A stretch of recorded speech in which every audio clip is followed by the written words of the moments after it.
তো তোমাদের জন্য আমি টেস্ট পেপারের এমসিকিউ কোশ্চেনগুলো এবং অতি সংক্ষিপ্ত কোশ্চেনগুলো সমাধান করা শুরু করেছি। আগের এবিটি এর দুটো কোশ্চেন পেপারের এমসিকিউগুলো সলভ করে দিয়েছি। আজকে 3 নম্বর যে কোশ্চেন পেপারটা আছে ওই 3 নম্বর কোশ্চেন পেপারের এমসিকিউ আর অতি সংক্ষিপ্ত প্রশ্নগুলো ওইগুলো সমাধান করব। তো 3 নম্বর কোশ্চেন পেপারটার পেজ নাম্বার হচ্ছে SC 35। ঠিক আছে, আশা করছি তোমরা আগের দুটো কোশ্চেন পেপারের এমসিকিউগুলো ভালো করে সলভ করে নিয়েছো। এবার 3 নম্বর যে কোশ্চেন পেপারটা ওটা সলভ করা শুরু করছি। তো ওখানে ফার্স্ট কোশ্চেন যেটা আছে, 1 নম্বর কোশ্চেন যেটা আছে, বলেছে 1 ভোল্ট বিভব পার্থক্যে একটি ইলেকট্রনকে এক প্রান্ত থেকে অন্য প্রান্তে নিয়ে যেতে যে পরিমাণ কার্য করতে হবে তার মানটা নির্ণয় করো। তো দুটো বিন্দু আছে এ আর বি, এই এ আর বি এই দুটো বিন্দুর মধ্যে বিভব পার্থক্য বলা আছে 1 ভোল্ট বলা আছে, বিভব পার্থক্য 1 ভোল্ট। এবার এইখান থেকে একটা ইলেকট্রনকে এই প্রান্ত থেকে এই প্রান্তে নিয়ে যেতে কত পরিমাণ কৃতকার্য করতে হবে। তো আমরা বিভব পার্থক্য নির্ণয়ের যে সূত্রটা, বিভব পার্থক্য ইকুয়ালস টু কৃতকার্যের পরিমাণ বা কৃতকার্য বাই আধান। তো এখান থেকে কৃতকার্য ইকুয়ালস টু কী পাবো? কৃতকার্য সমান বিভব পার্থক্য ইন্টু আধান। ঠিক আছে, তাহলে বিভব পার্থক্য দিয়েছে ভি, আর আধান বলতে একটি ইলেকট্রনের কথা বলেছে, একটি ইলেকট্রনের আধান হচ্ছে ই। তাহলে ভি হচ্ছে 1 ভোল্ট আর ইলেকট্রনের আধান হচ্ছে 1.6 ইন্টু 10⁻⁹ যদি হয় কৃতকার্যের একক হচ্ছে জুল। তাহলে আমার অ্যান্সার হবে 1.6 ইন্টু 10⁻⁹ জুল। এবার সেকেন্ড কোশ্চেন কী দেওয়া আছে? বায়ু মাধ্যমে দুটি আধানের মধ্যে ক্রিয়াশীল বলের পরিমাণ দেওয়া আছে এফ। বায়ু মাধ্যমে দুটি আধান, আমি ধরলাম একটা হচ্ছে Q1 আধান আর একটা হচ্ছে Q2 আধান। এবার তাদের মধ্যবর্তী দূরত্ব দেওয়া ধরে নিলাম আর। ঠিক আছে, তো এদের মধ্যবর্তী আকর্ষণ বলেছে এফ। তো এফ ইকুয়ালস টু আমরা কি জানি? 1/4πε0 Q1 Q2 by R square. এবার বলেছে যদি আধান দুটা প্রত্যেকেই ডবল হয়ে যায় এবং তাদের মধ্যবর্তী দূরত্ব যদি ডবল হয়ে যায় তাহলে পরিবর্তিত বলের মান কত হবে? তো আমি এরকম যদি চেঞ্জ করি, মানে আধানটাকে Q1টা ছিল, আধান ছিল Q1, ওটা চেঞ্জ হয়ে যাবে, ওটা চেঞ্জ হয়ে হবে 2Q1, আর এটা চেঞ্জ হয়ে হবে 2Q2, আর এইটা চেঞ্জ হয়ে হবে 2R। তখন এফ ড্যাশ ইকুয়ালস টু তাহলে কত হবে? 1/4πε0 Q1টার জায়গায় 2Q1 2Q2 আর এটা হবে 2R এর হোল স্কোয়ার। তো এটা যদি করো 1/4πε0 4Q1 Q2 by 4R square, দেখো 4 4 কেটে যাও, তাহলে রেজাল্ট হচ্ছে কত? 1/4πε0 Q1 Q2 by R square. কার সঙ্গে সমান? আগের যে বল ছিল ওই বলটার সঙ্গে সমান। তাহলে যদি তুমি আধানের পরিমাণও দ্বিগুণ করো আর তাদের মধ্যবর্তী দূরত্বও যদি দ্বিগুণ করো তাহলে বলের কোনো পরিবর্তন হচ্ছে না। অ্যান্সার হচ্ছে এ, অপশান এ।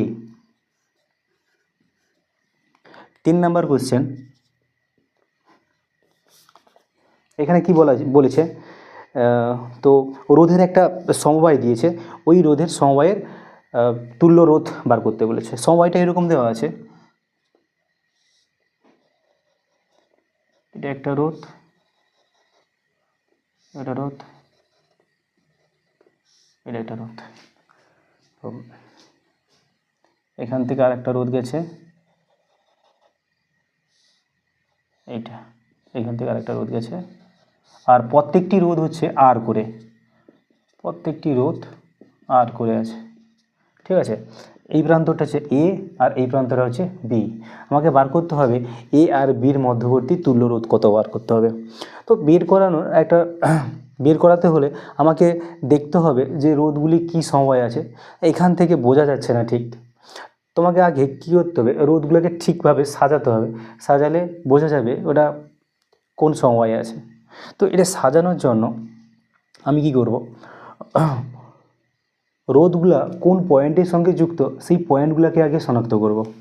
তো দেখো এই যে রোধটার পয়েন্ট আর এই রোধটার পয়েন্ট, এই রোধের একটা প্রান্ত আর এই রোধের একটা প্রান্ত সব এ বিন্দুতে যুক্ত আছে। আর দেখো এই রোধটার একটা প্রান্ত, এই রোধটার একটা প্রান্ত বি বিন্দুতে যুক্ত আছে। তো আর দুটো প্রান্ত আমি ধরে নেব, এই প্রান্তটা সি ধরবো, এই প্রান্তটা ডি ধরবো। এবার রোধগুলাকে আমি নাম্বারিং করব এবং নাম্বারিং করে কোন রোধগুলা, মানে রোধের দু প্রান্ততে দেখে নিলাম।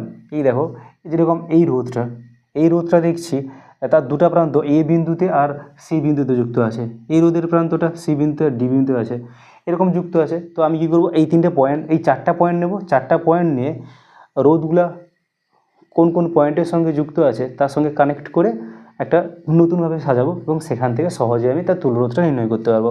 তো দেখো প্রথমে আমি নাম্বারিং করে দিই, এটা হচ্ছে 1 নম্বর, এটা 2 নম্বর, এটা 3 নম্বর, এটা 4 নম্বর, এটা হচ্ছে 5 নম্বর। তাহলে আমি প্রথমে কী করব, চারটা পয়েন্ট নিয়ে নেব। আচ্ছা, ধারের যে পয়েন্টগুলোকে এরকম লিখলাম, আর যে মাঝে যে দুটো পয়েন্টটাকে এইভাবে লিখলাম। ওকে, এবার দেখো প্রথমে আমি 1 নম্বরটাই যাই।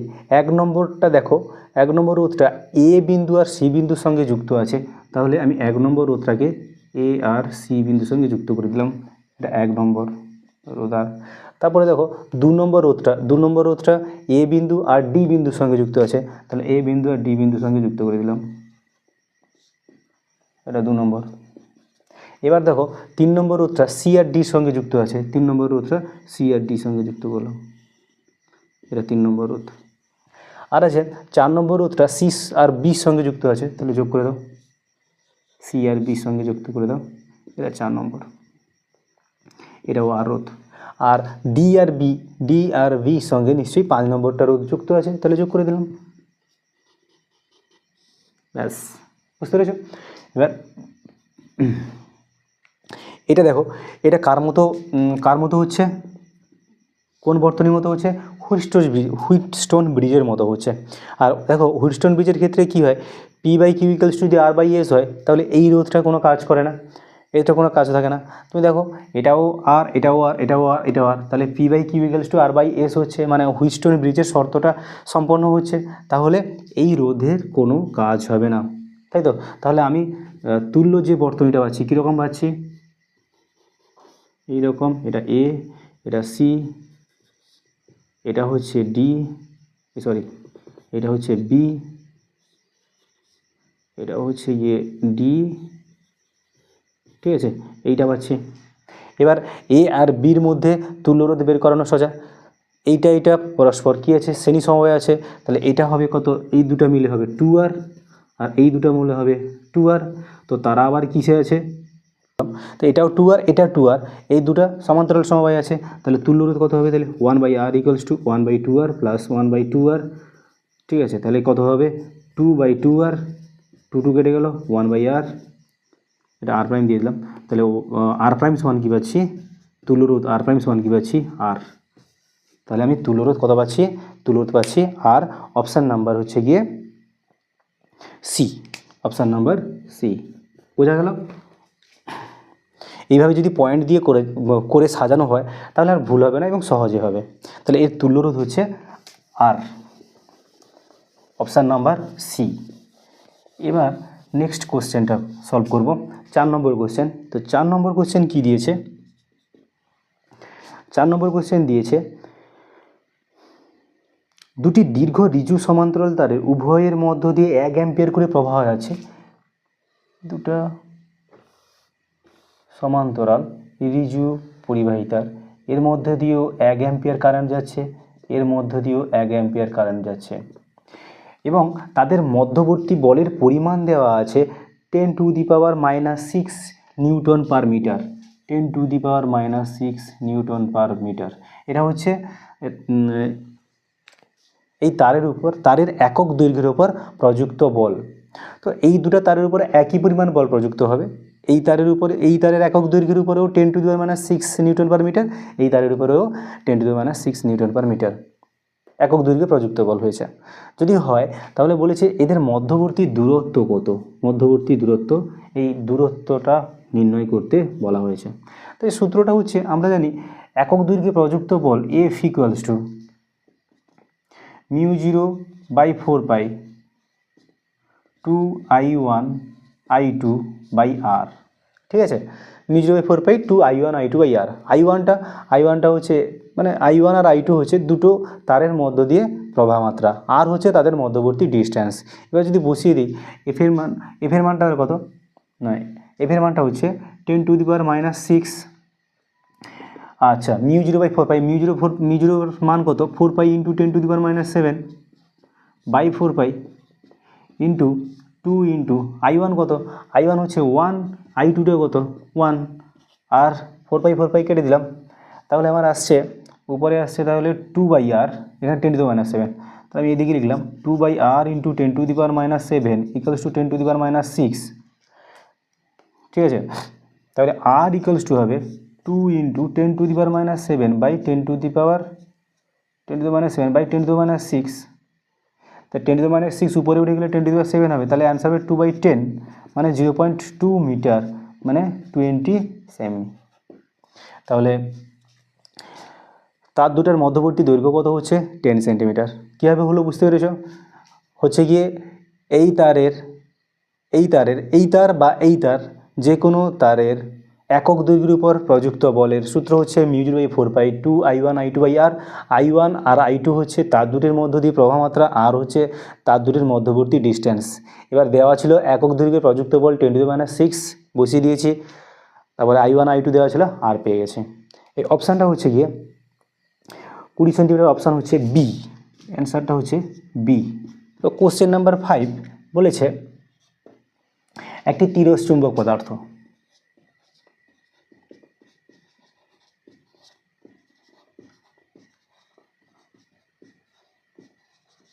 এই তিরস্চুম্বক পদার্থের চৌম্বক গ্রাহিতার মান জিজ্ঞেস করেছে, চুম্বক প্রবণতার মান, সেই একই চুম্বক প্রবণতার মান আমাকে বলতে হবে। তো আমরা জানি চুম্বক প্রবণতার মান তিরস্চুম্বক পদার্থের কী হয়, ঋণাত্মক হয়। তো অপশান যেটা আছে, লাস্ট অপশানটা দেখো, লাস্ট অপশানটা হচ্ছে 0 অপেক্ষা কম মানে ঋণাত্মক, তাহলে লাস্ট অপশানটাই হবে ডি অপশান, 0 অপেক্ষা কম। এবার চলে আসো 6 নম্বর কোশ্চেন, VI 6 নম্বর কোশ্চেন। 6 নম্বর কোশ্চেন কী বলেছে যে শ্রেণী অনুনাদি বর্তনীতে,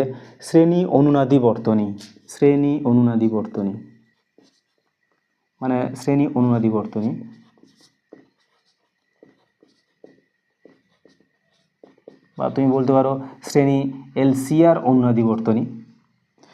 তো এই LCR বর্তনীতে যখন অনুনাদ হয় তখন বর্তনীটা শুধু বিশুদ্ধ রোধকযুক্ত বর্তনীর মতো কাজ করে, শুধুমাত্র রোধ বর্তনীর মতো কাজ করে। তো আমরা জানি রোধ বর্তনীর ক্ষেত্রে কি হয়, প্রবাহ মাত্রা আর ভোল্টেজের মধ্যে দশা পার্থক্য কত থাকে, 0 থাকে। প্রবাহ মাত্রা এবং ভোল্টেজের মধ্যবর্তী দশা পার্থক্য কত হয়, 0। তাহলে এখানে অ্যান্সারটা তাহলে হচ্ছে ডি, এখানেও অ্যান্সার হচ্ছে ডি। এবার চলে আসবো 7 নম্বর কোশ্চেন, V2 কি বলেছে, তোমার দেওয়া আছে একটি বৈদ্যুতিক বাল্ব 220 ভোল্ট 50 হার্জ তড়িৎ উৎসের সঙ্গে যুক্ত। কত, 220 ভোল্ট 50 হার্জ তড়িৎ উৎসের সঙ্গে যুক্ত। কী নির্ণয় করতে বলেছে, তো ওই উৎসের বের করতে বলেছে, ওই উৎসের বা ওই যে ভোল্টেজের শীর্ষ মান কত। তো সাধারণত এটা হচ্ছে আরএমএস মান, ইআরএমএস হচ্ছে 220, আর ইআরএমএস সমান আমরা কি জানি, E0/√T, √2 = 220। তাহলে এখান থেকে আমি E0টা কী পাচ্ছি, 220 √2 ভোল্টেজ, মানে এটা মাল্টিপ্লাই করলে 311 ভোল্টেজ হবে। 8 নম্বর কোশ্চেন বলেছে নিচের কোন কম্পাঙ্কটি রেডিও তরঙ্গের কম্পাঙ্ক হবে। 8 নম্বর কোশ্চেনটা কি বলেছে? 8 নম্বর কোশ্চেন রেডিও তরঙ্গের কম্পাঙ্ক, রেডিও তরঙ্গের কম্পাঙ্ক। সাধারণত রেডিও তরঙ্গের কম্পাঙ্ক 3 হার্টজ থেকে 300 গিগাহার্জ হয়। ঠিক আছে, আবার 1 গিগাহার্জ ইকুয়ালস টু 10⁹ হার্জ। মানে তুমি যদি এখানে বসাও 3 হার্জ টু 3 ইন্টু 10⁻11 হার্জ। ঠিক আছে, আর তোমার এখানে অপশানগুলো যেটা দেওয়া আছে, অপশানগুলো ফার্স্ট যেটা অপশান দেওয়া আছে 10 স্কোয়ার হার্জ, তারপরে দেওয়া আছে 10 স্কোয়ার হার্জ দেওয়া আছে, তারপরে দেওয়া আছে 10⁸ হার্জ, 10⁸ হার্জ, তারপরে দেওয়া আছে 10⁻14 হার্জ, তারপরে দেওয়া আছে 10⁻20 হার্জ। ঠিক আছে, তাহলে কোনটা সম্ভব? তো ম্যাক্সিমাম যেটা হচ্ছে এই 10⁸ হার্জটা এর মধ্যে পড়ছে, 10 স্কোয়ার হার্জও পড়ছে, কিন্তু ম্যাক্সিমাম যেটা হবে 10⁸ হার্জ, সেটা সর্বোচ্চ দিক দিয়ে এইটা আর এইটা হবে না। তো এটাও হতে পারে, এটাও হতে পারে, কিন্তু তোমার অপশান হবে 10⁸ হার্জ। অপশান নাম্বার হচ্ছে গিয়ে তোমার কত? B, option number B. এবার চলে যাব নেক্সট কোশ্চেনে।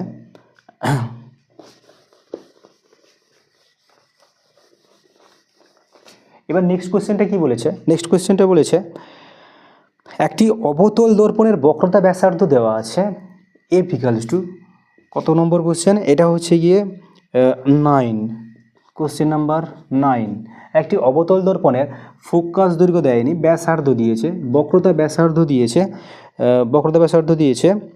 24 সেন্টিমিটার, বক্রতা ব্যাসার্ধ দিয়েছে 24 সেন্টিমিটার। এবার বলেছে দর্পণটি থেকে যদি 20 সেন্টিমিটার দূরে বস্তু রাখা হয়, যে প্রতিবিম্ব উৎপন্ন হবে, দর্পণটি থেকে যদি 20 সেন্টিমিটার দূরে, কত? 20 সেন্টিমিটার দূরে যদি বস্তুটা রাখা হয়, তাহলে যে প্রতিবিম্বটা তৈরি হবে ওই প্রতিবিম্বের বিবর্ধন কত হবে নির্ণয় করতে বলেছে। দেখো, প্রথম কথা হচ্ছে আমি এখান থেকে এফ বার করব। এফ বার করলে ওই যে প্রতিবিম্বটা কী প্রকৃতির হবে সেটা জানতে পারবো। এফ ইকুয়ালস টু কত হয়? r/2 হয়, মানে আমার 24/2 কত হবে? 12 সেন্টিমিটার হবে। ঠিক আছে, তাহলে ফোকাসটা হচ্ছে, আমি অবতল দর্পণ যদি একটা আঁকি, তা এর ফোকাস দৈর্ঘ্য কত হচ্ছে? 12 সেন্টিমিটার, কিন্তু তোমার বস্তু রেখেছে কোথায়? 20 সেন্টিমিটার। তাহলে 20 সেন্টিমিটার বলতে বক্রতা কেন্দ্র এবং ফোকাসের মাঝে রেখেছে, এখানে বস্তুটা রেখেছে, এইটার দূরত্ব হচ্ছে তোমার কত? 20 সেন্টিমিটার। তাহলে যে বস্তুটা, যে প্রতিবিম্বটা উৎপন্ন হবে সেটা অবশ্যই সৎ হবে, আর অবশীর্ষ হবে এবং বড় হবে। ঠিক আছে, তো সৎ, অবশীর্ষ এবং বড়। তো এর ক্ষেত্রে বিবর্ধন আমি কী করে বার করব? ফর্মুলা লাগাবো এরকম, 1/v, এমনি যে সূত্রটা হয় 1/v plus 1/u equals to 1/f। দেখো, এক্ষেত্রে ভিটাও ঋণাত্মক, কারণ প্রতিবিম্বটা এই দিকে গঠিত হবে, ফোকাসটাও এইদিকে আছে, আর বস্তুটাও এইদিকে আছে, সবগুলোই কি হচ্ছে? ঋণাত্মক, কারণ আলো যেদিকে যাচ্ছে তার বিপরীত দিকে পরিমাপ করা হচ্ছে। তাহলে সবগুলো যদি ঋণাত্মক হয়, মাইনাস কমন চলে যাবে, প্লাস হয়ে যাবে। তো আমার কি কি দেওয়া আছে? ইউ দেওয়া আছে, এফ দেওয়া আছে, বার করতে হবে কি? বিবর্ধন, রৈখিক বিবর্ধন বার করতে হবে, এমটা বার করতে হবে। তো তার জন্য এম সমান আমরা কী জানি? v/u জানি। তো অ্যাকচুয়ালি এখানে যেহেতু ইউ দিয়েছে, আমি কি করব? এখানে ইউ দিয়ে মাল্টিপ্লাই করে দেবো। তো ইউ দিয়ে যদি মাল্টিপ্লাই করে দিই, তাহলে u/v প্লাস 1 সমান হচ্ছে u/f। দেখো, u/v মানে 1/m হবে, 1/m plus 1 equals to u/f। তাহলে u/f এর মানগুলো বসিয়ে দেবো। ইউর মান হচ্ছে গিয়ে 20, আর এফ এর মান হচ্ছে গিয়ে 12। তাহলে কাটাকাটি করলে 4 × 3 = 12, 5। তাহলে 1/m ইকুয়ালস টু হচ্ছে গিয়ে 5 × 3 - 1, তাহলে এটা চলে যাবে 2 × 3 বিয়োগ করলে, তাহলে m ইকুয়ালস টু হবে তাহলে 3 × 2। দেখো, 1 থেকে বড় হয়েছে, মানে এটা প্রতিবিম্বটা বিবর্ধিত প্রতিবিম্ব। তাহলে এখানে অপশান নাম্বার হচ্ছে গিয়ে বি, অপশান বি। এবার নেক্সট কোশ্চেনে চলে আসবো। নেক্সট কোশ্চেনটা হচ্ছে 10 নম্বর কোশ্চেন। 10 নম্বর কোশ্চেন কী বলা আছে, দুটি বর্ণের আলোক রশ্মির জন্য 10 নম্বর কোশ্চেন, দুটি বর্ণের আলোক রশ্মি, একটার প্রতিসারাঙ্ক দিয়েছে 1.66 আর একটা প্রতিসারাঙ্ক দিয়েছে 1.64। তো আমাকে বার করতে বলেছে ওই প্রিজমের মধ্য দিয়ে যদি আলোটা যদি প্রতিসৃত হয় তাহলে ওই প্রিজমের বিচ্ছুরণ ক্ষমতা নির্ণয় করতে বলেছে। বিচ্ছুরণ ক্ষমতা এইটা বার করতে বলেছে, ঠিক আছে। এই বিচ্ছুরণ ক্ষমতা ইকুয়ালস টু আমরা জানি কৌণিক বিচ্ছুরণ বাই মধ্যম বর্ণের বিচ্যুতি, ঠিক আছে। তো এইটা যদি কৌণিক বিচ্ছুরণটা আবার আমরা জানি দুটা বর্ণের প্রতিসারাঙ্কের অন্তর, মানে μ2 মাইনাস, এটা μ1 দিই, μ1টা বড় আছে, μ1 মাইনাস μ2, মানে এটাকে μ1 ধরবো, এটাকে μ2 ধরবো, তাহলে μ1 মাইনাস μ2। আর মধ্যম বর্ণের বিচ্যুতি হয় μ মাইনাস 1, ওকে, এই কেটে যায় μ মাইনাস 1। আর এই মিউটা বার করতে হলে মিউটা হচ্ছে এই দুটার গড়, mu equals to μ1 plus μ2 by 2, মানে 1.66 প্লাস 1.64 বাই 2। এটা করলে 6 4 10, 7 6 13, 3 হাতে 1, 2 1 3, 3.30, তাহলে 2 1 যা 2, 10.26 12, 10 2 1.65 মানগুলো যদি বসিয়ে দাও উপরে হবে 1.66 মাইনাস 1.64 বাই 1.65 মাইনাস 1 যদি হয় তাহলে উপরে থাকছে 0.02, আর এটা হচ্ছে 0.65, দশমিক তুলে দাও তাহলে 2/65। তো 2/65 এটা যদি করা হয় তো অ্যান্সারটা এরকম আসে 0.03 অ্যান্সার আসবে, 0.03।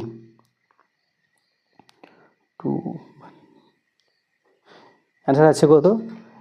এটার অ্যান্সার হচ্ছে 0.03।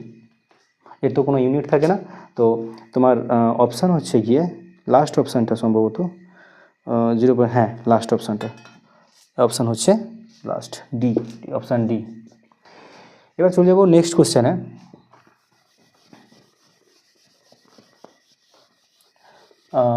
এগারো নম্বর কোশ্চেন, XI 11 নম্বর কোশ্চেন। তো এই কোশ্চেনটা কি বলেছে একটু দেখি।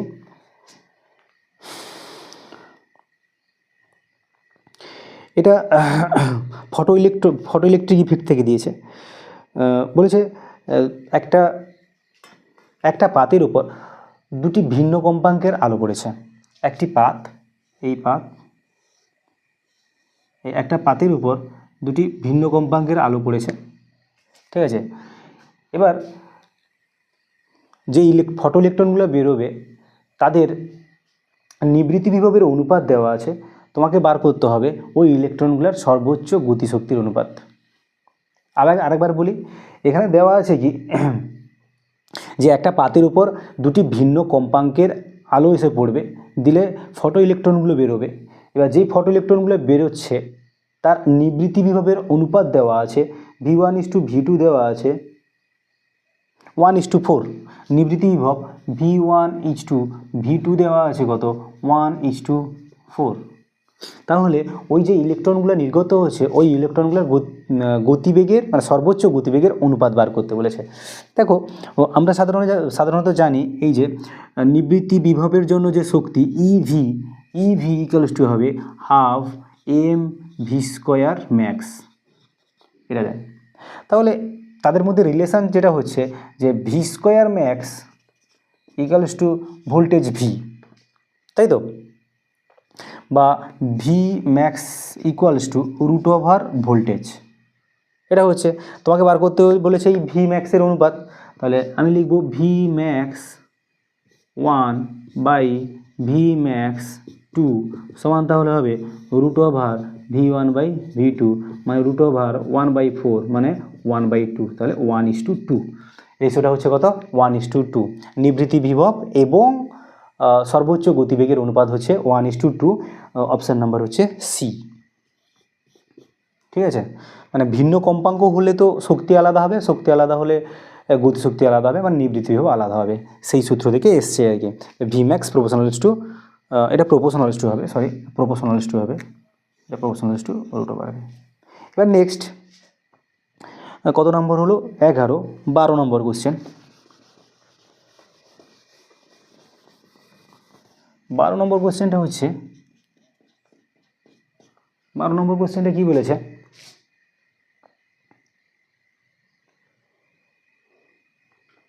একটি হাইড্রোজেন পরমাণুর তৃতীয় কক্ষপথে ইলেকট্রনটা যে গতিশীল আছে ওই ইলেকট্রনের কৌণিক ভরবেগ বার করতে বলেছে। হাইড্রোজেন পরমাণুর তৃতীয় কক্ষপথে, হাইড্রোজেন পরমাণুর কত নম্বর কক্ষপথ, 1 নম্বর, 2 নম্বর, 3 নম্বর, এই 3 নম্বর কক্ষপথে যে ইলেকট্রনটা গতিশীল আছে ওই ইলেকট্রনের কৌণিক ভরবেগ বার করতে বলেছে। আমরা জানি সাধারণত ইলেকট্রনের কৌণিক ভরবেগের ফর্মুলা হচ্ছে L = NH/2π, যেখানে Nটা হচ্ছে কক্ষপথ সংখ্যা, Hটা হচ্ছে, Hএর মান কত, Hটা প্ল্যাঙ্ক কনস্ট্যান্ট, এর মানটা হচ্ছে 6.6 × 10⁻, আমি সিজিএসে বলি 27, কেন অ্যান্সার এখানে এতে আছে, সিজিএসে আছে আর ইন্টু সেকেন্ড জাস্ট। আর এখানে এন কত, যেতে বলেছে 3 নম্বর কক্ষপথ, তাহলে n = 3 হবে। এখানে জাস্ট মানটা বসিয়ে দাও, মান বসিয়ে দিলে রেজাল্টটা পেয়ে যাবে। তাহলে 3 × 6.6 × 10⁻⁻, -27/2π। ঠিক আছে, তো এটা যদি ক্যালকুলেট করা হয় তো এর ভ্যালুটা এরকমই বেরোয়, 3.15 সামথিং বেরোয়, হ্যাঁ 3.15। অপশান নাম্বার এ এটা বেরোবে 3.15 × 10⁻⁻27 erg into second, option number A. ঠিক আছে, পরের যে কোশ্চেনটা আছে 13 দাগের কোশ্চেন x3, সেই কোশ্চেনটার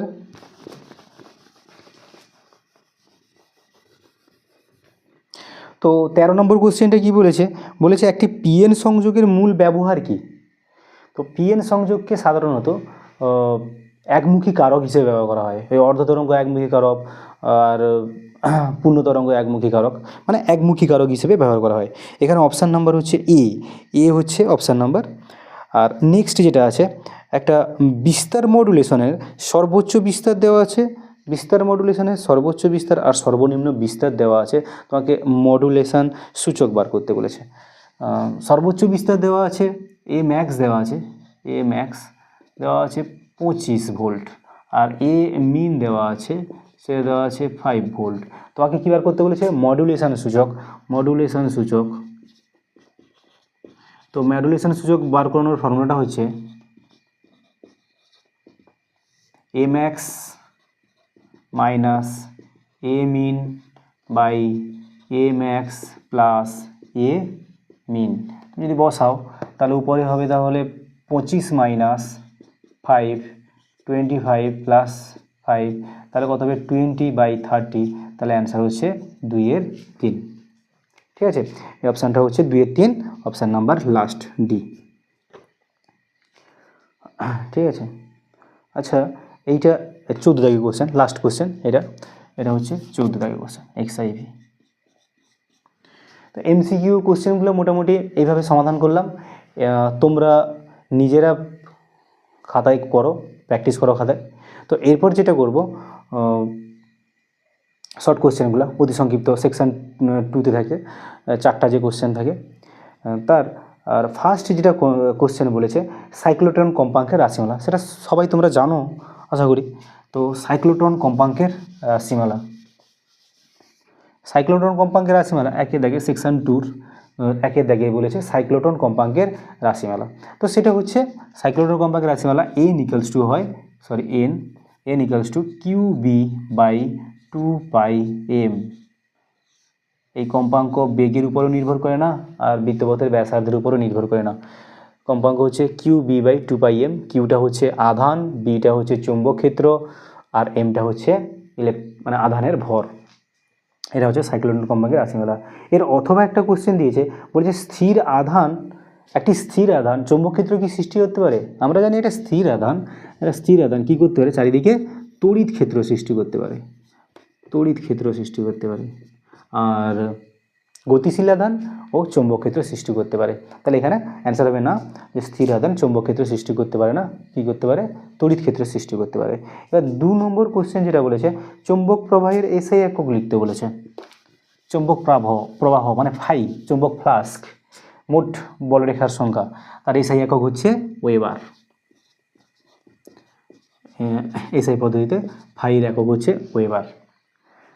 আর এর অথবা আছে চৌম্বক আবেশ বা চৌম্বক প্রবাহ ঘনত্বের এসআই একক কি? এর অথবাটা আছে চৌম্বক আবেশ বা চৌম্বক প্রবাহ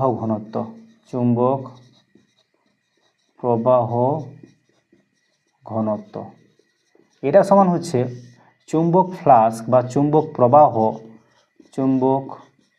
প্রবাহ বাই ক্ষেত্রফল।